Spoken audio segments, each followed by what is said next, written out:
नमस्कार किसान भाइयों, स्वागत है फिर से आपके अपने यूट्यूब चैनल कृषि बचाव पर। किसान भाइयों, हाजिर है फिर आपकी सेवा में एक नई वीडियो लेकर। और इस नई वीडियो के माध्यम से हम बात करेंगे 2,4-D खरपतवार नाशक दवा के बारे में। जी हाँ किसान भाइयों, आपको 2,4-D खरपतवार नाशक दवा के बारे में सारी जानकारी मिलने वाली है, जैसे कि ये 2,4-D खरपतवार कितने प्रकार की होती हैं और इसके साथ में किन किन खरपतवार नाशक दवा को साथ में मिलाकर उपयोग कर सकते हैं और किसको नहीं कर सकते किसान भाइयों।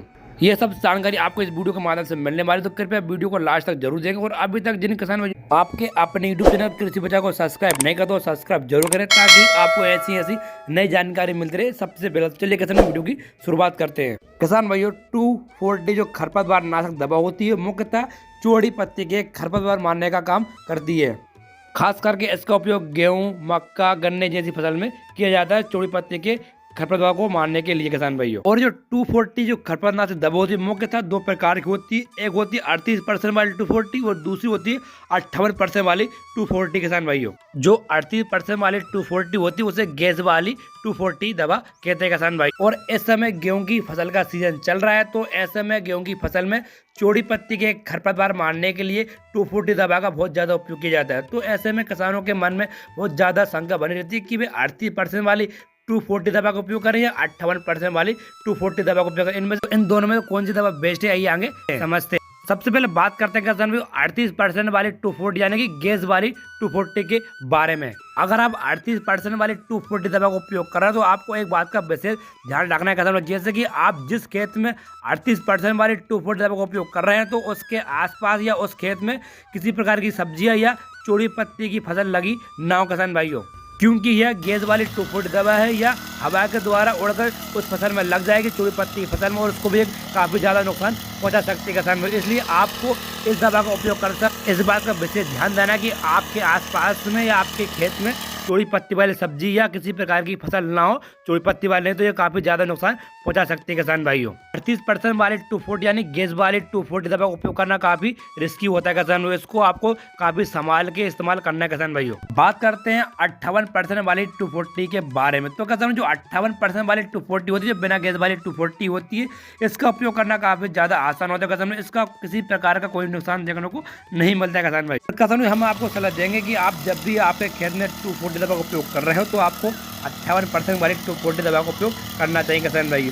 और किसान भाई, अगर आप गेहूं की फसल में 2,4-D दवा का उपयोग कर रहे हो तो 58% वाले को, तो आपको इसका जो डोज है वो 400 ml लेना है प्रति 1 एकड़ के हिसाब में। 2 लीटर पानी में घोलकर आपको स्प्रे करना चाहिए किसान भाई। और जो 2,4-D जो खरपतवार नाशक दवा होती है, मुख्यतः इस प्रकार के खरपतवार मारने का काम करती है, जैसे कि बोगना हुआ, बथुआ, बड़ी दूब, हजारदाना, गाजर घास, जंगली पालक, हिरणखुरी जैसे खरपतवार और अन्य प्रकार के चौड़ी पत्ती के खरपतवार मारने का काम करती है किसान भाइयों। और 58% वाली 2,4-D दवा कुछ कंपनी की है जो इस प्रकार है किसान भाइयों। पहले की डी 58% जो आती है 2,4-D धानुका की वीडियो के नाम से आती है, जोरा 2,4-D 58%, श्री राम की आती है 2,4-D 58% में, और 2,4-D मैन अडामा कंपनी की आती है किसान भाई। इनमें से आप किसी दवा का उपयोग कर सकते हो जो आपके नज़दीकी में आसानी से उपलब्ध हो जाए किसान भाइयों। अब बात करते हैं, अगर आप गेहूं की फसल में 2,4-D दवा का उपयोग कर रहे हैं तो आपको इन खरपतवार नाशक दवाओं को 2,4-D के साथ मिलाकर उपयोग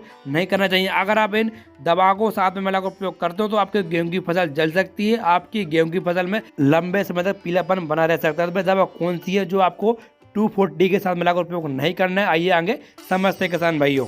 पहली दवा है पेनोक्साडेन 5.1% इजी फॉर्म में जो दवा आती है, जैसे कि सेना कंपनी की एक्सेल के नाम से दवा आती है, इनके साथ आपको 2,4-D दवा का उपयोग नहीं करना है किसान भाई। दूसरा फॉर्मूला है सल्फोसल्फुरन 75% WG। इस फॉर्म के दवा के साथ भी आपको 2,4-D दवा का उपयोग नहीं करना, जैसे कि एक लीडर दवा आती है, इसके साथ आपको 2,4-D दवा का उपयोग नहीं करना। और तीसरा जो फॉर्मूला है कार्फेंट्राजोन एथाइल 40% DP, इसके साथ आपको 2,4-D दवा का उपयोग नहीं करना है।